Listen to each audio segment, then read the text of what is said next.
And here we are. Hello, everybody. Welcome to this webinar, and I apologize for the delays. We had some significant, where's my face? We had some significant tech issues, but we are here now. So welcome to the Air Tightness and Red Pen Test webinar. Let's begin. This webinar is eligible for 1 Green Star Sustainable Development Point. And if you would like that development point, please interact in the chat, ask us some questions, and say goodbye at the end so that we know you're here, and then flick us an email at info and we can send you a certificate of attendance. Okay, specifying for air tightness. Specifying for air tightness comes into the phases of a project. So generally you've got a pre-design phase, design phase, construction phase, and occupancy phase. Air tightness creates a new phase in that system, in that process. It creates the verification phase. So before the building is occupied, you have to verify a few things about how the facade performs. If anybody would like any information about how to do that, this guide here, this guide here is kind of like the Bible. So you should be, if you would like this link, let me know. I wonder if I can copy paste it into, I might think about doing that perhaps in the Q&A time. I'll copy and paste the link. I'll find it online and copy paste the link into the chat so that you can all download at your will. So what is air leakage? Air leakage is the uncontrolled movement of air through the unintentional cracks and gaps in the roof, walls and floor of a building. What is an air barrier? The air barrier system is a system of building assemblies within the building enclosure designed, installed, and integrated in such a manner as to stop the uncontrolled flow of air into and out of the building enclosure. Now that definition was taken directly from airbarrier.org. So what we're trying to do when we do a red pen test is identify the air barrier. So the red pen test is called a test, but it's not actually a test in the same way an air tightness test is a physical test. A red pen test is simply an exercise that you go through in the design phase of a project. So go back here to the phases, pre-design, design. We want you to think about this in the design phase or even the pre-design phase, nice and early in the project. Identifying the air barrier, you use a big red pen, or it could be any color. It could be blue, it could be black. Generally red, it's nice and visible. So you draw a line with a nice big thick red pen around your air barrier. And to think about what zones are inside or outside the air barrier. So generally you want to be excluding unconditioned areas, such as car parking areas. You want to be excluding, in a commercial building, you want to be excluding plant rooms, and all sorts of outdoor unconditioned areas where the temperature out there or the conditions out there are not going to be ideal and not part of the zone that you want to control. So the things that you think about when you're doing your red pen test is continuity. How is one thing attached to the next? How are all the junctions created? Are the materials compatible with each other? What are you doing at complicated joints and junctions?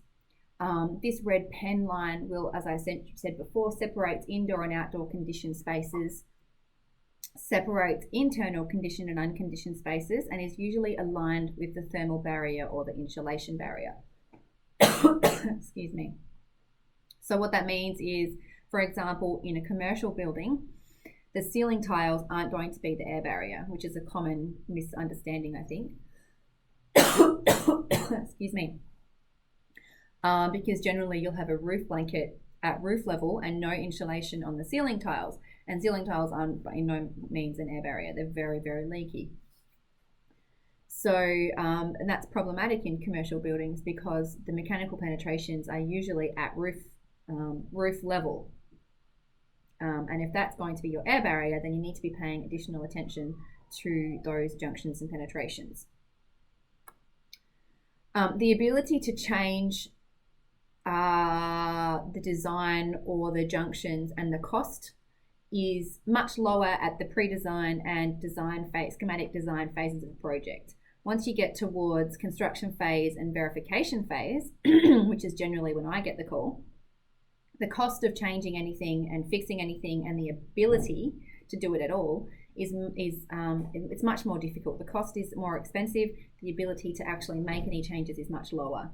So I often get calls at the end of a project, especially Green Star projects, where the project team potentially hasn't thought about the air tightness test as a potential target point.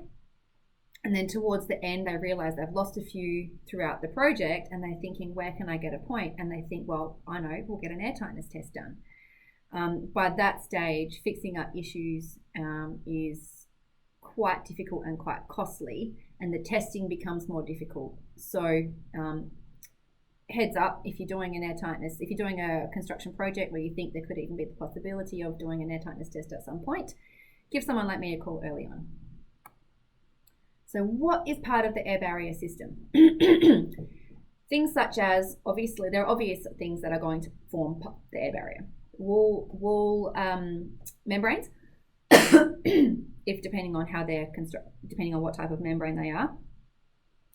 All of the tapes, window weather stripping and the actual windows themselves, doors, door seals, the concrete slab, water floor seals, wall to ceiling seals, plumbing penetrations, electrical penetrations, downlights, and HVAC dampers. These are things that you might not think of. Obviously, the wall's going to be the air barrier. The roof is going to, the ceiling and the floor are going to be the air barrier. They're obvious. But sometimes it's you don't think about plumbing penetrations or electrical penetrations forming part of the air barrier, but it's a hole in what would otherwise be the air barrier. So you need to make sure that you maintain the integrity. HVAC dampers is another one. Where commercial buildings will often fall down. We did a test earlier this year where the dampers were not very effective, and this was part of the reason that the results came out the way they did. There was also some issues with smoke dampers on smoke exhaust fans. So those sorts of things do form part of the air barrier, and they need to be considered.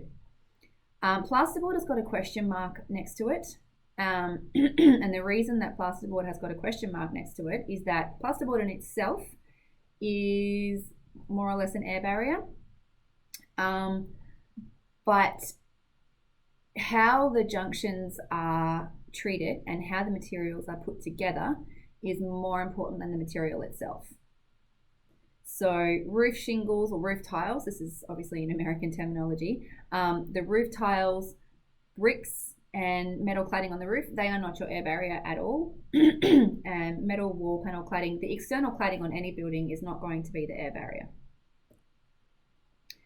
So here is some detailed pictures, detailed drawings or illustrations that I got from buildingscience.com, an extremely useful US-based website. A lot of the resources that we get are either European, from the UK or America, because the industry, the air tightness industry in those countries, those regions is far more developed than it is here. So a lot of the resources are going to be international resources.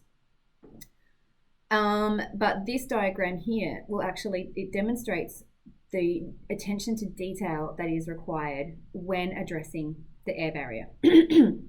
So you can see here, seal around rough openings of windows and doors. Seal plasterboard to first stud in the wall. Seal alongside bottom of first stud and interior wall, or hold back first stud to pass plasterboard behind stud. And here you've got another example of a second story, where the second story floor is built into the wall here. And for the most part, this detail here isn't thought about. If you're creating a red pen test, if you're creating an air tightness strategy, then the air barrier comes over here, down here, and then it goes around here, like this, and down, and then around here. So you need to be thinking about the junctions that are in all the assemblies and how to treat them. So this junction here needs to be sealed. There needs to be gaskets or expanding foam or silicone caulking in these joints here. So the red pen test actually identifies all of these as an issue. Without a red pen test or a diagram to give the people on site in a project, without the awareness that an air tightness test is being done, and without a strategy, you won't achieve what you want to achieve. So here's a couple of examples. I just grabbed these off the internet. These floor plans are just basic off of Google, but to demonstrate what a red pen test might look like on a residential building, it doesn't have to be really complicated. The red pen test can be very simple. It's a very simple, easy, zero cost tool to simply bring awareness to the team. So this red line goes around the external fabric. In this instance, you can see that the red line actually follows the internal. So earlier I said that well, in this instance, it is going to be the air barrier because this is a very basic, could potentially be a very basic brick veneer construction. In which case there is no complex wall system, not necessarily a wrap to rely on. So the air is going to stop at the internal plasterboard layer. So by drawing a red line around the internal plasterboard layer, you're pointing out to everybody on site, this is what needs to be paid attention to. And as I said earlier, we're separating unconditioned from conditioned zones. So the line doesn't follow the garage. The line follows the internal wall between the garage and the house because this is conditioned and this is unconditioned. And there's all sorts of fumes and chemicals and things in here, as well as a very unstable outdoor unstable temperature that you don't want coming inside the house. So you draw this line in particular, draw attention to this, then everyone on site knows what they need to do. Similarly with the section drawing. Draw a line around the section. So here, this little junction here, you're going to have to think along the lines of, there's going to need to be a detailed drawing that looks a little something like this in order to make sure that the guys or girls putting it together pay the correct attention.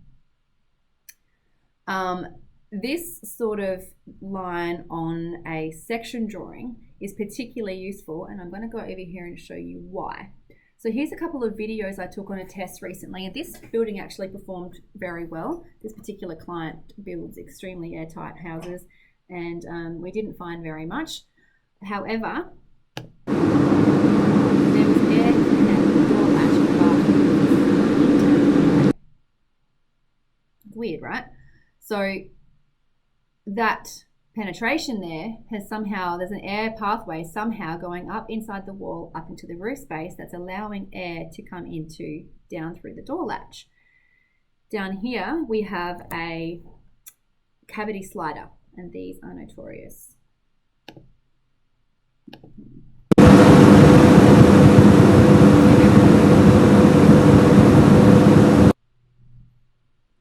So if you draw a red pen line, then you can draw across the top of doorways. You draw a red line and you say, guys, no air is to pass through this line. And then you can work out how to make that happen. On the other end of the spectrum, we've got a design that's got a very specific design strategy in mind. This is the 10-star house that was designed and built by our company. It's nearly finished actually, which is really exciting. We're doing the final blower door test next week. It was supposed to be yesterday, but it was too windy, so we had to postpone that test, and it'll be happening next week. And I'm going to be doing a presentation on the results, so keep an eye out for that one. But the wall construction on this house was not at all similar to what would be the case in a house such as this, like a volume builder type house. This wall construction was very specific, and it was designed with air tightness in mind. So you can see the air barrier is not the internal surfaces. This is a reverse brick veneer wall construction. So you can see that the red pan line actually follows the building wrap. So that's the outside of the timber stud. Follows all the way around the building. And at no point was this air barrier, this building wrap, penetrated. At no point was there any holes drilled or cut through that air barrier. And same with the section drawing. So the red line goes through here and down across the slab and up again. So this was a little void where I believe there is some mechanical equipment for the heat recovery system, some ducting and things like that.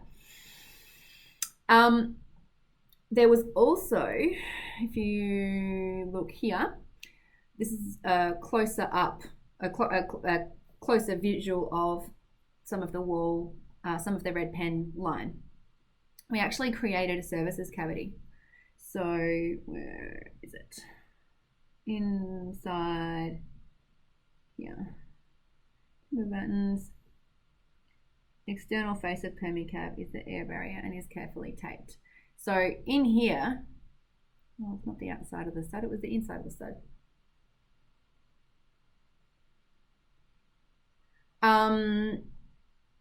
Anyway, so there was actually a services cavity created in this building so that all of the wiring actually came up. There's some piping here that actually was installed through the concrete slab, which I've never actually seen happen before.